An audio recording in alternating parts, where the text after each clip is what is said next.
Hi, everybody, and welcome. I'm Barbara Melendi. Really happy to introduce this session today. I live in Chicago with my husband and my 6-year-old daughter, Tilly, who has Pura syndrome. So we are so happy to have Lori Epting with us to delve into this very important topic. I'm sure there will be a lot of questions, and we'll leave time for those at the end. So go ahead and submit your questions using the question box located at the bottom of your screen. Lori Epting is the owner of Lori Epting Counseling and is a licensed clinical mental health counselor in Charlotte, North Carolina. She specializes in couples therapy. She's the author of the book Chaos to Connection, a marriage counselor's candid guide for the modern couple. Gary Chapman, author of The 5 Love Languages, says reading this book is like sitting down with a seasoned counselor. The book stimulates the yes, we can make things better attitude, and it's a hope-filled book for all those who want a growing marriage. Lori is formally trained in the professionally accepted and empirically validated treatment method of emotionally focused couples therapy. And before settling down in Charlotte, North Carolina, Lori attended the University of North Carolina at Chapel Hill and graduated from the Kenan Flagler Business School and then received her master's in counseling from Arizona State University. She began her career at the Psychological Counseling Services in Scottsdale, Arizona, one of the nation's leading treatment programs. In addition to counseling couples at her practice, Lori is a topic expert for goodtherapy.org, where she contributes articles about relationships. And Lori also helps couples navigate the chaos of modern marriage at her professional blog, Marriage Sense, Making the Most of the Modern Marriage. Thank you and welcome, Lori. Thank you so much, Barbara. Thank you for having me. It is an honor to be here. Organizations like this are very near and dear to my heart, both for personal reasons and professionally. So it's an honor to be here today. And I'm just really hopeful that some of the things that I share about the work that I do with couples and helping relationships, I'm just hoping that each of you can come away with something that you can apply directly to your relationship to make it a more thriving, supportive place. So just a little bit about me. And so you're not staring just at me. Oh, there we go. A little bit about me. I am a couples therapist, as Barbara said. I do a kind of therapy called emotionally focused couples therapy. And that is grounded in the science of attachment. And I'm not going to bore anybody with all the science of that. I think you've heard probably a lot of science this week. But what that means to me, what that means to the couples that come in here, is that they come in high stress situations, right? They're in crises or tragedies or traumas, diagnoses. And in EFT, we use the bond of the relationship that's here in the room with me. We use that bond and strengthen it as kind of a buffer against the stress. We want to create the relationship as a place for comfort and relief from stressful situations. And we are so focused on that as couples therapists because we know that we are healthier physiologically, we're healthier psychologically when we're in a secure, connected relationship. So that is the work that I do because we also know that a healthy relationship is a wonderful, wonderful antidote for things like stress and anxiety and depression. And so crises weathered together, when the bond is strong between two partners, weathered together is a connecting experience versus a dividing experience. So that's the work that I do. And that's what I'm going to share with you guys here today. I'm going to talk about specifically the impact of high stress on relationships, what the research says about that, what my work would show about that. And I've kind of put that into 4 categories, which I'm going to go through with you guys today. I'm going to talk about the common traps that couples fall into that can make them feel disconnected when walking through hard situations. So I'm going to talk about those traps and how to get out of them. And then finally, I'm going to share with you guys what the science says about relationships in high stress situations, what keeps them connected, what helps them thrive, what helps them stay intact. So I'm going to leave some time for questions at the end of all that. What can we expect? I read through a lot of research And I work with a lot of parents, so I read through a lot of research about what happens for relationships for parents in general, and especially parents that are in high stress situations, such as parenting a child with disabilities or special needs or medical condition. And I want to share a bit of that with you. And I think kind of generally speaking, what I want you to know about that is the research would show that there is an increase in something like separation or divorce, and that can vary. I've seen stats anywhere from a 10% increase to an 80% increase. But I've seen couples have great success in navigating these difficult situations with a relationship intact. So I share these stats with you, not to scare you at all. I share them with you so that it can feel really expected, even normal, if your relationship is feeling distressed. John and Julie Gottman, they're out of Seattle, and they do a ton of the research around relationships, and they've contributed a lot to the world of relationship therapy. And they show, their parenting research shows that 50% of relationships report a decrease in satisfaction after the birth of their first child. So just the birth of a child can make couples feel more dissatisfied with their relationship. And so if you add on, right, a significant stressor, such as parenting a child with something like Pura syndrome, we would expect relationship satisfaction to possibly decrease even more. So all this is expected and it's normal, and there's ways through it, which is what I want to share with you guys today. So we're expecting impact. What kind of impact would you expect? What kind of impact would you expect high stress to have on an intimate relationship? So I'm going to let you take a second, even thinking about your own relationship. How do you feel like your own relationship hasn't been impacted? What do you think the research would show? So I broke this up into kind of 4 different categories, and I'm going to walk you through them. And again, the reason for doing this is so that if any of these are applying to you, if you can resonate with any of these impacts, I want that to feel normal. I want you to be able to feel like, gosh, this happens to a lot of other couples too. And there's ways through it. So the first impact we should expect is poor communication, which honestly is why most couples come into therapy, because they say their communication is struggling. And when we're in high stress situations, right, we really should expect our communication to struggle at times. And this makes complete sense. It does, because when we're in high stress, our reactivity is higher, right? To effectively communicate, we need to be able to really organize and clearly communicate our thoughts and our feelings and our needs. And in order to do that, we need a lot of access to what we call our rational brain, right? The part that deals with facts and with data and with reason. It's the calm part for our brain. That's what we need access to be able to communicate really effectively. But when we're in high stress, we're more likely in our emotion brain, right? We're uncertain, we're overwhelmed, we're scared, we're in fear, we're stressed, right? So we're more likely in our emotion brain. So when we're in our emotion brain, we're more reactive in our communication. We get our feelings hurt more often. We're more sensitive. We're quicker to anger. We're more irritable. So we expect communication to struggle. I kind of use the word for folks that our communication almost gets hijacked by our heightened emotions.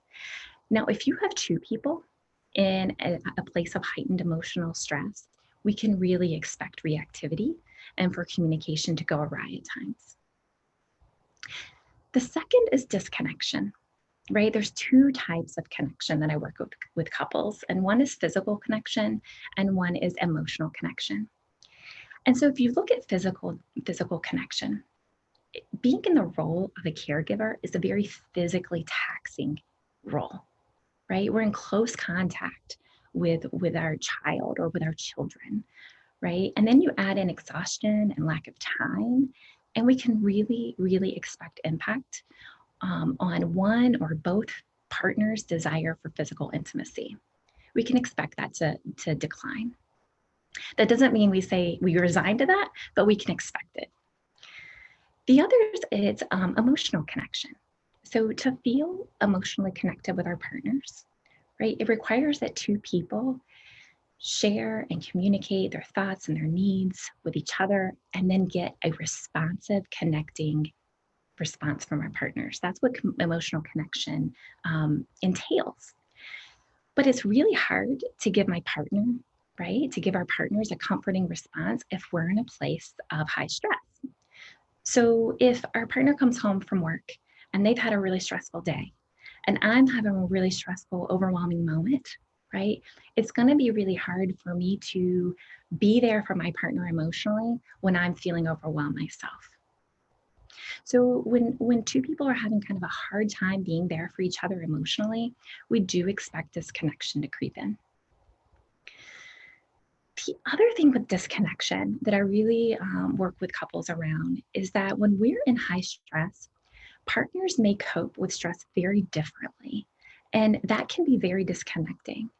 So, for some of us, when we're in a high stress situation, we go into what I call kind of go mode, right? We're action oriented. We want to do all the things and learn all the things to make the situation better. Now, for some of us, when we get into really high stress situations, we get overwhelmed and we almost withdraw and maybe even go into a state of what I call kind of paralysis. We don't know what to do. It feels so daunting. So we almost do nothing. Now, you can imagine if you've got a partner in go mode and you've got a partner in paralysis, that's going to feel like a pretty disconnecting experience, right?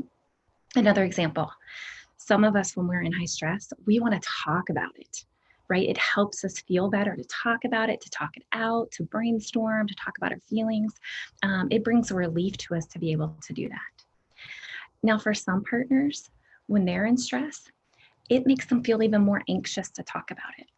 Actually, what brings them comfort is distraction, right? Or kind of compartmentalizing that that's happening at all and thinking about other things.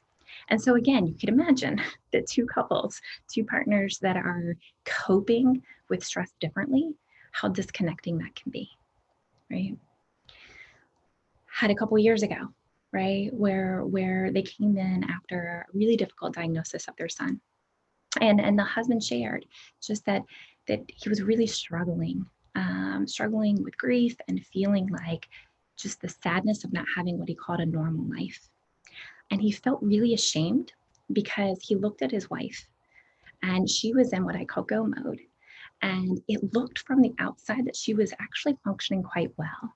She was learning all the things, doing all the things. He felt like something was wrong with him, he said, because he was having such a hard time, because she seemed to be doing so well. And it was such a connecting experience when she was able to say to him, "Hun, right, I'm struggling too. This is what brings me comfort. Learning and doing is what helps me not feel so overwhelmed. But I'm struggling too." And the connection they had, right, just understanding that they're in it together, they're just dealing with the stress differently, made them both feel not so alone. So lack of time, this would probably go in disconnection, but I felt like it's so important and it's so specific that I gave it its own category. And just think about the ways. If you Google how to connect as a couple, what should couples do to connect? You're going to see things like date nights. You're going to see things like take a weekend away. You're going to see a lot of things that are very difficult to do when you are in the role of a caregiver, right? When you're in a 24/7 role of a caregiver. These strategies are very difficult. Planning is hard. Finding childcare is hard. It's expensive, right? Making time when you're on call. So how do we connect when we don't have a ton of time and energy to give to our relationship? And that's what I'm going to talk about here in a few minutes. So the last category is depression, anxiety, or other mental health issues. So having a child with a disability or medical needs, it really changes the way families navigate through life. And what the research would show about the impact on families is that they can feel really isolated. They can feel really disconnected from their friends or from their families who don't have to change their way of life. right? So this feeling of loneliness and isolation can increase things like depression or anxiety. And just the taxing nature of being a caregiver can lead to increased rates of depression and anxiety. And so I do want to normalize that. And when couples are in here and that's happening, A, it's completely normal. And B, it's also expected that the relationship's going to feel that. The relationship's going to feel a bit different if somebody is feeling depressed, if somebody's feeling anxious. Now, that does not mean we have to disconnect from one another, but the relationship is going to feel that impact. So going through that, right, there is impact. And sometimes couples will ask me, like, is there hope? I had a couple recently come in after something really difficult happened with their child. And they said, you know, we know what the stats say, and we've gone through so much already. We don't want to lose each other. Is there hope? And I was able to share with them what the science says about this. And this is specifically research for parents, couples who are who have a special needs child or a child with a medical condition or disabilities. And here's what the science says. It says being able to emotionally engage and respond to each other's needs gives the couple the ability to deal with the stressors in a way that pulls couples together, right? So the crisis doesn't undermine the relationship. Rather, a crisis weathered together builds confidence in the relationship and the ability to deal with the caregiving needs of the child.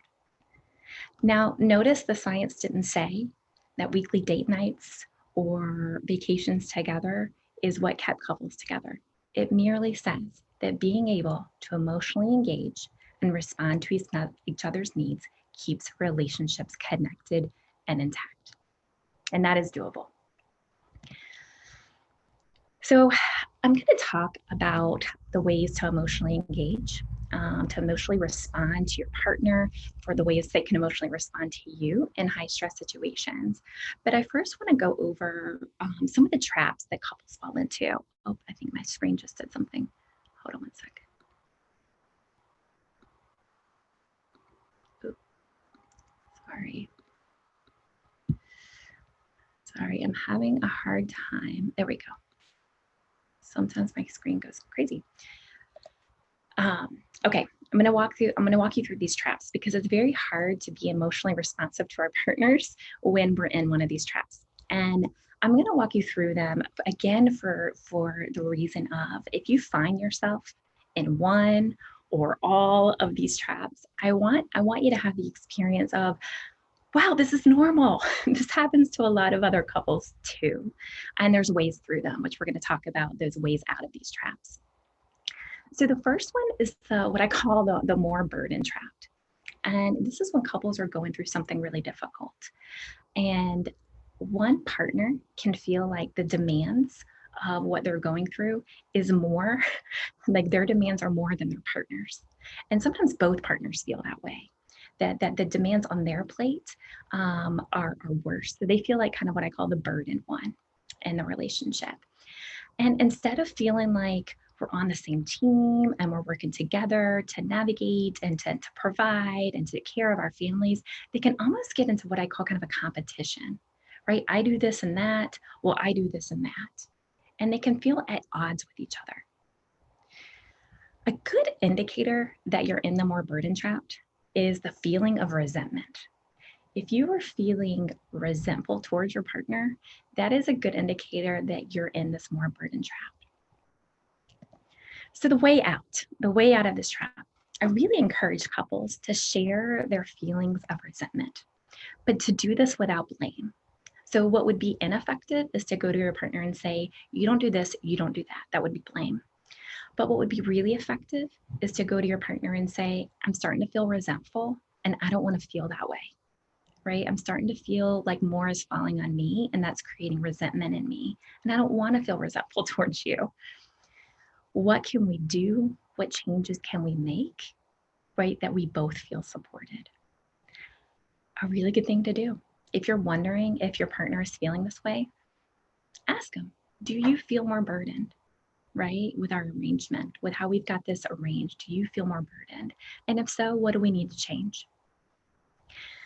So sometimes when couples are in this trap, they do need a different arrangement. They do need things to look a little bit differently so they feel like their load is a bit lighter. But sometimes they don't even need a different arrangement. Sometimes they just need to know that they are appreciated for all that they're doing, for the difficulties of their day, for the stress on their plate. Appreciation can go a long way. And I'm going to talk more about that in a minute. So the second trap is the relationship on the back burner trap. This is a super easy trap for all couples, especially couples who are parents, especially couples who have parents with a child who has special needs. Your marriage can feel really less important, right? Your relationship can feel less important than the needs of your child, than the needs of your children, than the needs of your family. But research does show that putting time and energy into your intimate relationship can strongly benefit our ability to show up well as a caregiver. We're actually more effective caregivers when we feel supported. So it really does benefit everyone to keep the marriage a priority. The way out of this trap is it's actually more of just a decision. It's a decision that our relationship is important and the value that we get from our relationship makes it worth figuring out these simple ways to keep our relationship strong. Third, the shop talk trap. Let me describe what shop talk is. Shop talk is logistics. It's the who needs to do what, when, where, and how. It's logistics, it's planning, it's orchestrating, it's coordinating. When couples operate only in shop talk, they can easily disconnect. And the reason is that shop talk is not connecting talk. It's not intimate talk. You can shop talk with your neighbor. You can shop talk with your mailman. You can shop talk with your parent, right? Shop talk is not necessarily connecting talk. We have to go beyond shop talk in our intimate relationships to feel emotionally connected, right? So the way out of shop talk is I really encourage couples to put a limit on it. Hey, we've been coordinating and planning for the last 20 minutes, right? Let's stop that for today and switch to more connecting talk. How are you feeling? What are you struggling with? What are you worried about? What's on your mind, right? Putting a limit on the shop talk, which is really necessary. We all have to do it. And then switching over to more connecting talk. Another trap that I would say is the shop talk trap is talking solely about the care of your child or your children or your family. We want to connect with our partner about other things too. And so again, kind of putting a limit on how much we're talking about our child or the children or their needs and talking about other things that are important in our lives too. So the last one is the guilt trip trap.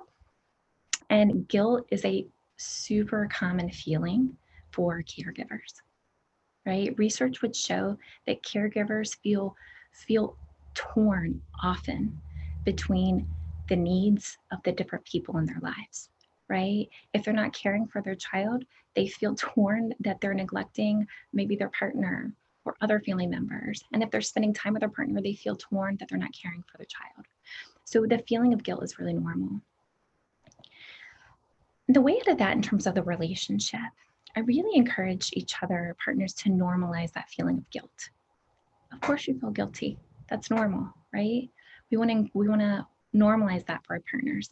And then we want to tell them to do the thing anyway, take the break anyway, come spend time with me anyway, go see your friend anyway. We want to normalize that guilt and still encourage self-care or relationship care. So a little caveat to this is I'm helping couples to kind of encourage their partners to take breaks or take time away. We really have to share the burden of coordinating that time away. So if I'm telling my partner, you know, go take a minute, go take some time, but then I'm kind of putting all the burden on them to do all the planning and the orchestrating and who's going to do what, when, and where, and who's going to take care of who, when. If I'm putting all that on them, it's going to feel really taxing to take that time away and often not even worth it. And so when we're encouraging that time away for our partners, we also want to share the burden of what it takes to create that kind of time. All right. So how do we stay connected, right? How do we not fall into these traps to begin with? I've talked about some ways to get out of them. If you're there, they're super easy to get into. How do we stay connected when we have little time and little energy to spend on our relationship? How do couples do this? So when I'm talking about emotional connection, I kind of like to paint a picture, right? Because emotional connection doesn't have to be hours spent together having fun, connected, enjoyable, pleasant time. Emotional connection can actually be very, very simple. It can be small, and it can actually take very little time. So I like to paint kind of this picture for couples. Think about a child. Think about a child on a playground that gets a boo-boo, right? And so mom rushes over, and maybe mom really quickly like has a soothing voice, "It's okay, honey," and puts, like wipes the boo-boo, puts a Band-Aid on, gives son or daughter kind of a kiss on the forehead and says, "It's okay." And off they go, right? That entire interaction takes about 2 minutes, but that's a very important experience for the bond of a parent and a child, right? A child's in distress. A parent leans in some sort of emotionally responsive way, and then child moves on. It's actually quite similar emotional connection with our partners. We may not need them to wipe off our boo-boos. We can usually do that, but we do need them to respond to us in a way, and we need to respond to them in a way that's emotionally responsive and comforting. And that's how emotional connection stays intact. So I'm going to share those strategies with you, and these are all scientifically sound. They're all things that can be learned, and some of them you might be already doing, and maybe they're a good reminder, and some might be new information for you. And I hope if they are, that you take that as aha, I've got something new I can do. And these are simple, they don't take time. It's just more of a difference in how you engage with your partner.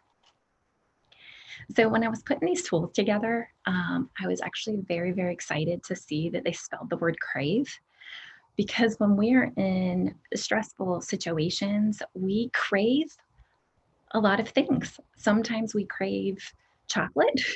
Sometimes we crave a nap. Sometimes we crave bad TV, something to take our mind off of things, right? But these are things that we emotionally crave in our relationships, and that when we provide those with our partners can really create emotional connection. So I'll walk you through these. The first one is care. So when we're in high stress, knowing that our partners care about what we're going through is an incredibly connecting experience.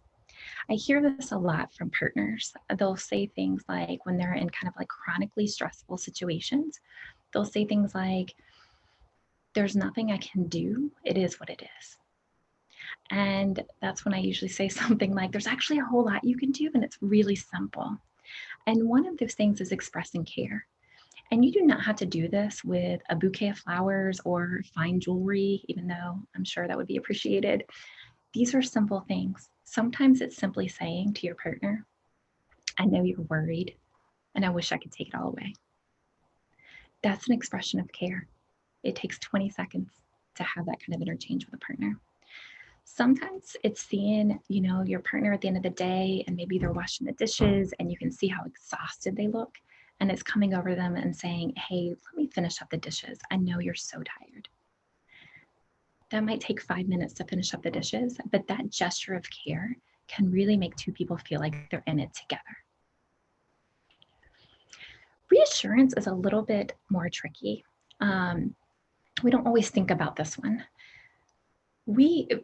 Parents need a lot of reassurance in general.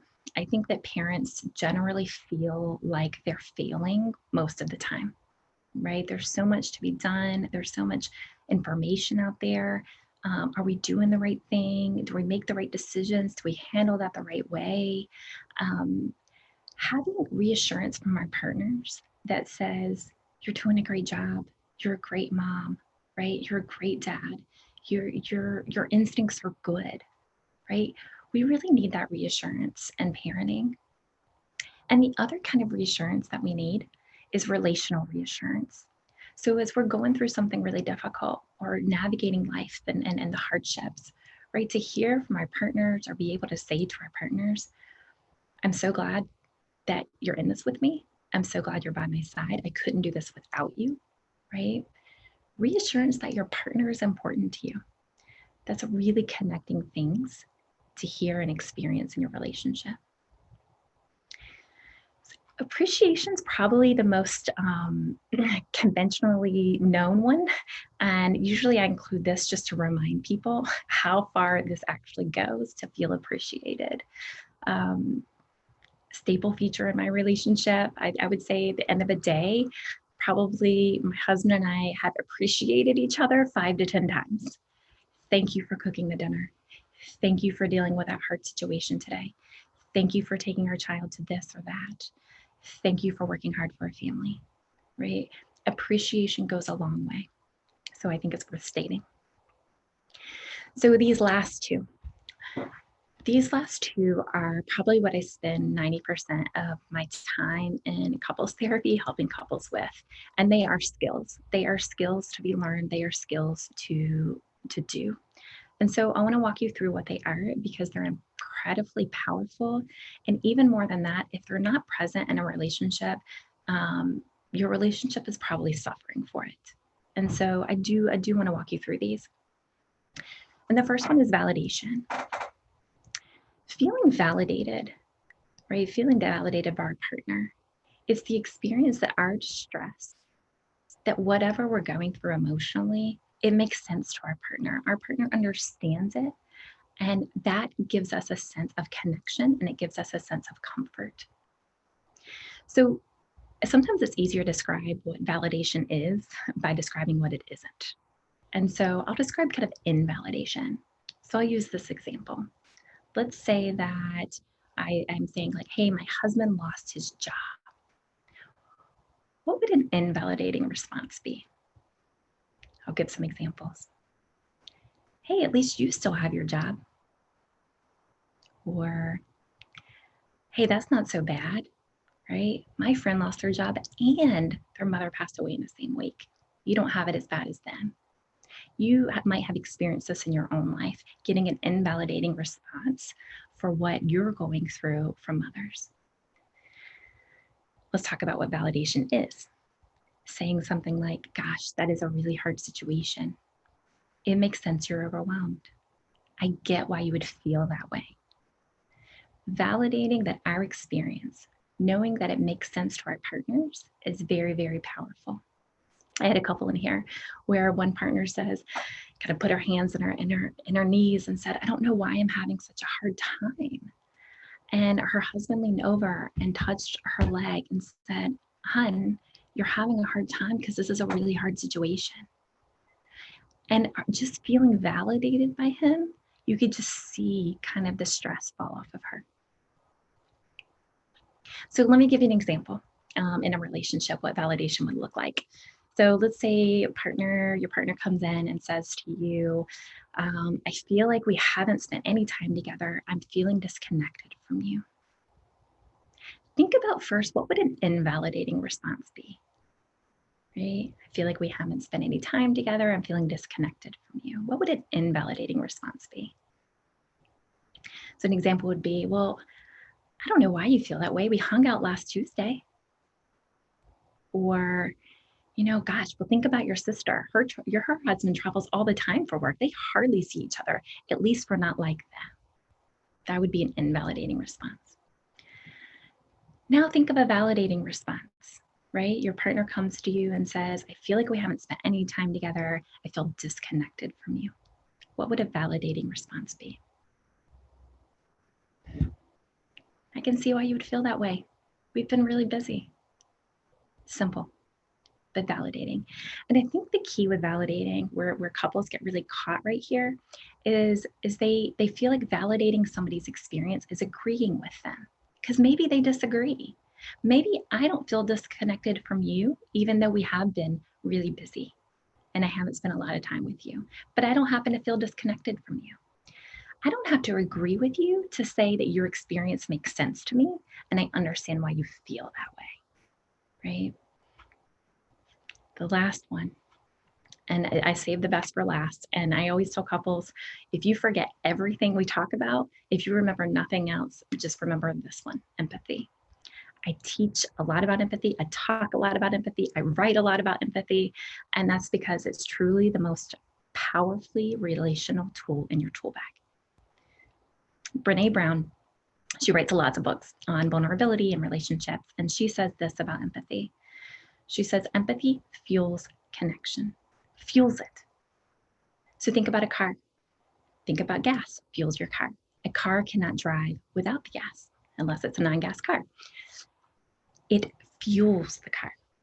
That's how our connection is fueled by empathy. If we are not empathetic with each other, our relationship is probably feeling a bit disconnected. A lot of people are good at sympathy, and you probably all know what sympathy feels like, right? So parenting a child with a rare disease, there's not that many other people probably in your daily life that are going through what you're going through, which is why communities like this are so important to have contact and experience with people who are going through, who understand, who are going through what you're going through, who can feel some of the feelings you feel. They get it, right? That is such a powerful experience for the human psyche. What a lot of us get is things like sympathy, right? Which is kind of a removed response. So you might have this where maybe friends or family members in your life might say, gosh, right, I'm so sorry you're going through that. Let me know if there's anything I can do. I'll be over here, right? There's a reason they call it a sympathy card. You can send it in the mail.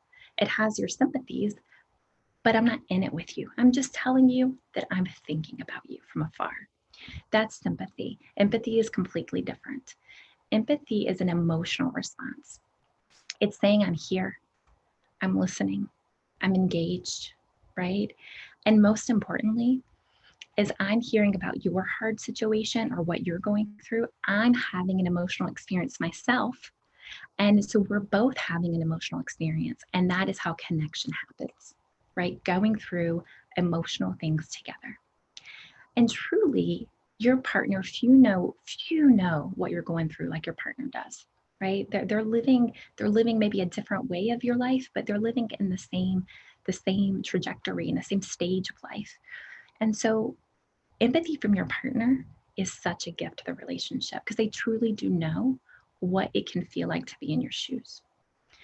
So I'll quickly describe what empathy can look like relationally. So let's take example. We'll take James and Maria. So James comes home from work and Maria talks to him about how hard her day was, right? The kids, the doctor's appointments, the burnt dinner. And James hears her hardships, right? Here would be a non-empathetic response, but a very common one. James offers solutions. He tells Maria, hey, maybe you should do this differently or that differently tomorrow. Maybe you should get takeout for dinner instead of cooking. Maybe you should get up earlier so you have more time. He offers solutions, right? Maria leaves the conversation. How do you think she feels? Do you think she feels connected and understood? Probably not. Most likely, she feels misunderstood and maybe even a little bit judged. Like, gosh, if I'd have done things the way he said, maybe I wouldn't feel this way, right? Maybe I'm not doing a good job.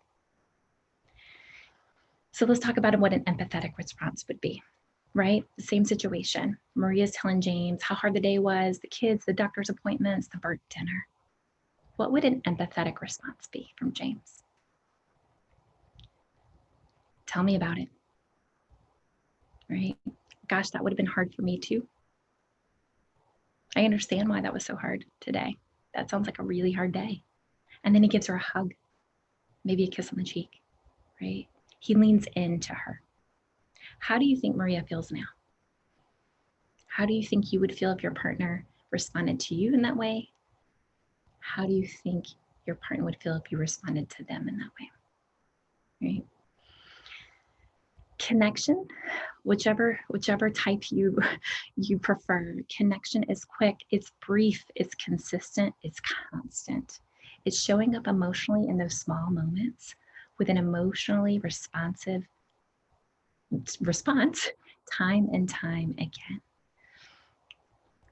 I'm gauging your time here, and I do have the privilege of walking through lots of couples through these situations of parenting a child with a diagnosis, with special needs, with a medical condition. And I've gotten feedback along the way with things that they've shared that has been helpful to them. And I want to share just that feedback with you because I think it can be really helpful to hear from other couples. And I'll just read through it real quick. We made time to talk. Sometimes it was time to vent and complain and normalize how unfair it all felt. We accepted that we coped differently and we tried to support each other where we were. If one of us was really sad, we made that okay. If one of us was in go mode and found relief in getting things done, we made that okay. We made it okay to talk about our fears. We shared our grief and anger with each other. We talked through our differing opinions. There's so many decisions in medical care to make, so we would get as much information as we could. We would listen to each other's perspectives. We would understand each other's fears with each option, what they were afraid of if we did this option, if we didn't do this option. We tried not to make fast decisions. We sought third parties when we got stuck. And we really tried to find the value in having two sets of opinions who both loved our child and our family. We supported each other's needs to have a break, even when it was hard to be away from our child. We would remind each other of the benefits of a break and encourage it. We worked on our communication. If one of us felt more taxed with caregiving duties, we tried to talk it through and not build up resentment. The relationship was a safe place to grieve. Grief happened in different ways over time. It was okay for us to grieve our limitations and our lack of a normal life. We worked together as a team. If one of us was exhausted and was getting easily frustrated, we would tag out. We tried to be collaborative and check in with each other about the needs of the day and who was doing what. We tried to create healthy outlets outside of each other, and we supported each other having other outlets. We became creative with things like date nights. Due to some of our limitations, we would have home date nights on the patio. We made it a responsibility to take care of ourselves. Caretakers are more prone to depression and anxiety, so we tried to make sure we were taking care of ourselves. It's the oxygen face mask first philosophy. It can be tempting to neglect your own self-care when you're in a caretaking role. If you are feeling anxiety or depression, resources, counseling, medications may be necessary. We appreciated having a partner go through this with us. Especially in the moments of hard decisions or crises, we realized the importance of having a partner in this. We stayed flexible. We tried to recognize that sometimes we needed to change things up. Sometimes the plans you make don't end up working well for one or both of you, so we tried to stay flexible. We developed a community for both of us. It was important that we didn't feel alone in what we were going through, that people who understood what we were going through. We didn't make our child's illness our whole life. We spent time with people and did things that weren't about our child's diagnosis. I'm going to leave these resources up and I can send them to anyone, or you might be able to post them up. Places that you can go to find extra relationship help. You can go to my website, chaos2connection.com, or you can follow along at my blog, which is marriagesense.org, and I put a lot of marriage advice up there. The kind of therapy I do is emotionally focused couples therapy. And if that's something that you're interested in, a couple of things, it is worldwide. There are therapists trained all over the world in this kind of therapy. And you can go to that website listed there, iceeft.com. That's the worldwide organization of EFT therapists. There's a ton of great resources on there. And then also Hold Me Tight is the book written by Dr. Sue Johnson, who is the founder of this therapy. And that is just a wonderful book to read to help with your relationship. And then finally, the Gottman Institute, they put out so much good stuff about marriages and relationships. A lot of the research I talk about today is from Gottman. And they have what's called a Marriage Minute. And I would just encourage you to subscribe to it because they send an email to your inbox each week with a 1 minute read about something to improve your relationship. All right. That concludes my presentation. Thank you, Lori, so much for all that information. So many great little tips and things for us to think about. I'm sure that all of us could find something in there that applies to our relationships and think about it a little bit more. So you mentioned in your resources where to find an EFT trained therapist. So thank you for that. My question is, does insurance cover therapy? Is that something that is covered under mental health, or is it something that's always paid out of pocket? Can you talk about that a little bit? Yeah, and that's really dependent, both. So it depends on usually, and that might look different in different parts of the world, but generally here, some providers accept insurance and some are out of pocket. So you can definitely find an EFT therapist that accepts insurance, but not all do. Okay, great.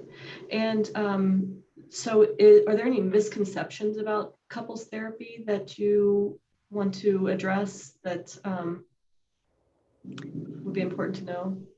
Yeah, I think couples therapy can kind of feel daunting for many, especially if they don't have a ton of time. And for some, it feels a little bit daunting because they kind of, I think, picture coming in and getting very blamed of hearing about all their, deficiencies or their failures or things they haven't done right. And I think that with EFT, it is such a non-judging approach, right? We don't think that anybody's in the wrong. No, nobody's in the wrong seat. Nobody's the kind of the bad guy. Really, we're focused on the dynamic, and two people are contributing to that dynamic. And so we're looking about how this dynamic goes. And kind of like today, we're looking for exits out. What can each partner do to get out of that dynamic? So instead of it being divisive or disconnecting, it's comforting and it's connecting. Great, thank you.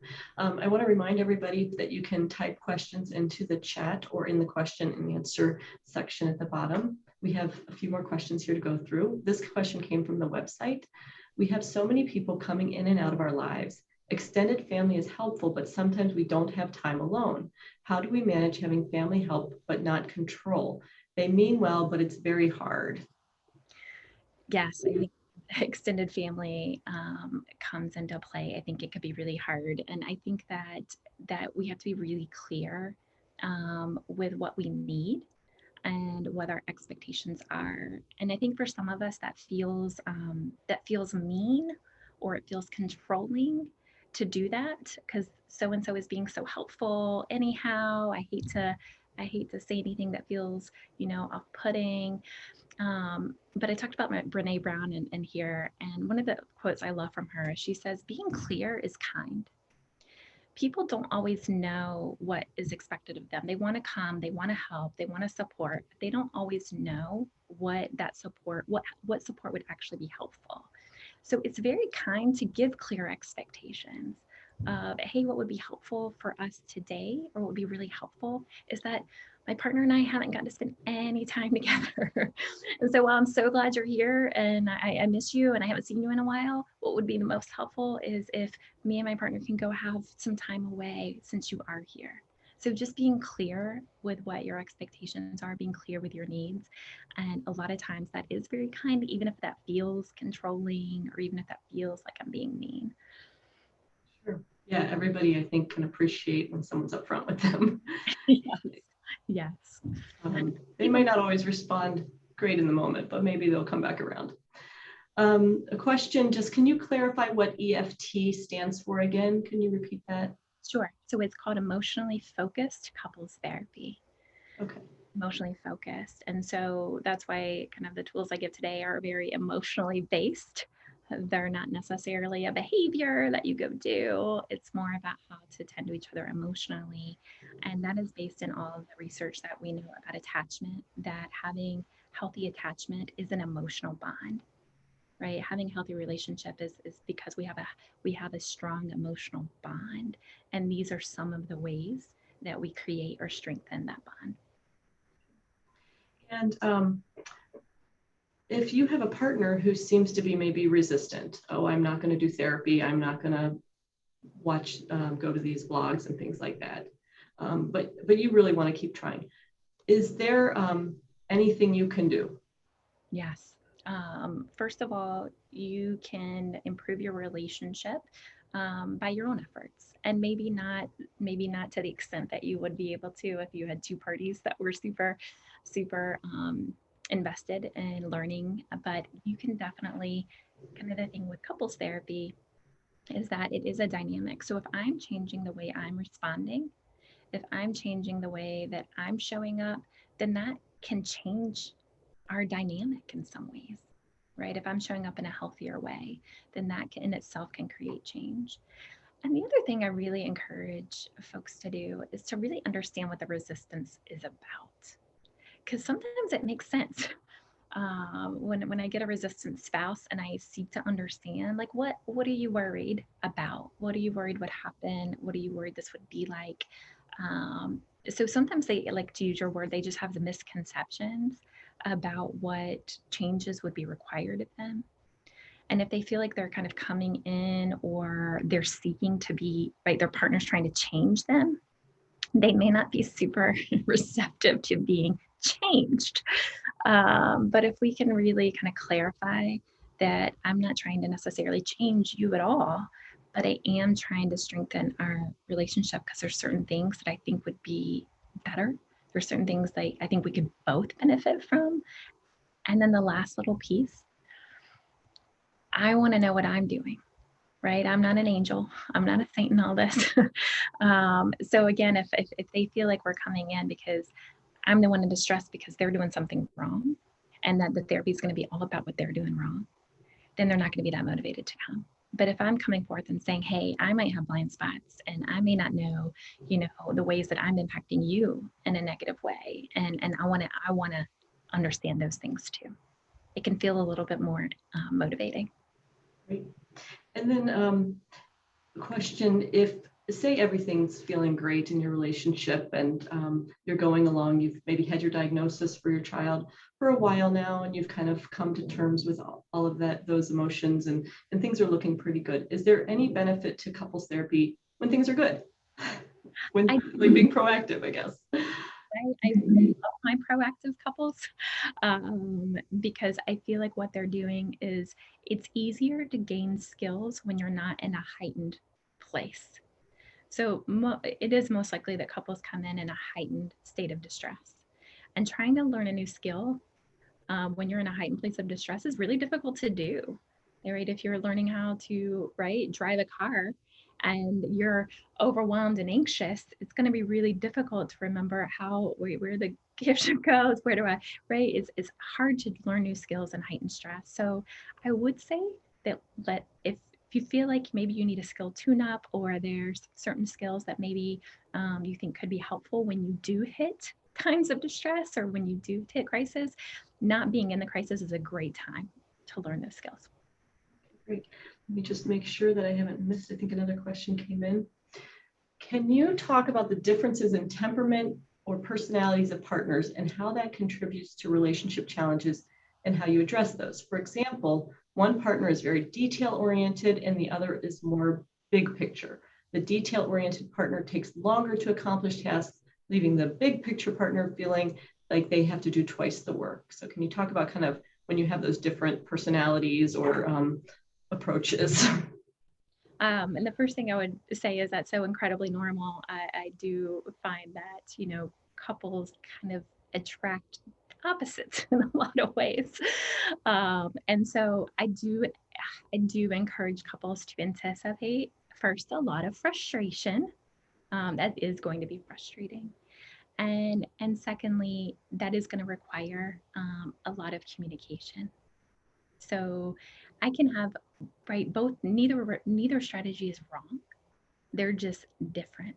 But I think if we come forth with our partners like we do it the right way and they do it the wrong way, then the difficulties increase. So obviously it's going to be frustrating. I would say frustrating, annoying. If we do things a little bit different, a more detail oriented, or a more big picture, that can be frustrating and annoying, which is fine. Where that becomes disconnecting is how couples respond to the frustration and the annoyance. If I respond to my frustration by criticizing you and telling you that your way is wrong, then you're probably going to respond back to me with defensiveness or you're going to attack my way. And then we're going to both feel disconnected, which feels way worse than feeling frustrated and annoyed.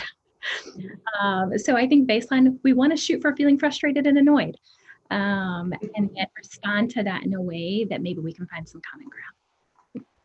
Thank you. I'm just going to double check one more time here. Any last minute questions? I don't see any. So I want to just thank you for your time and all that great information. I want to thank everybody who attended. And if for those who missed the session or want to watch it again, it will be posted on the website. Coming up next is an important research session about stem cells and beyond, what we know about Pura's function in the cell. Go ahead and check your schedule that was emailed out or the website, and the link is there. And we're going to also post that link in the chat right now. Thank you so much for being here. Thank you. These were great questions. Thank you. Thanks.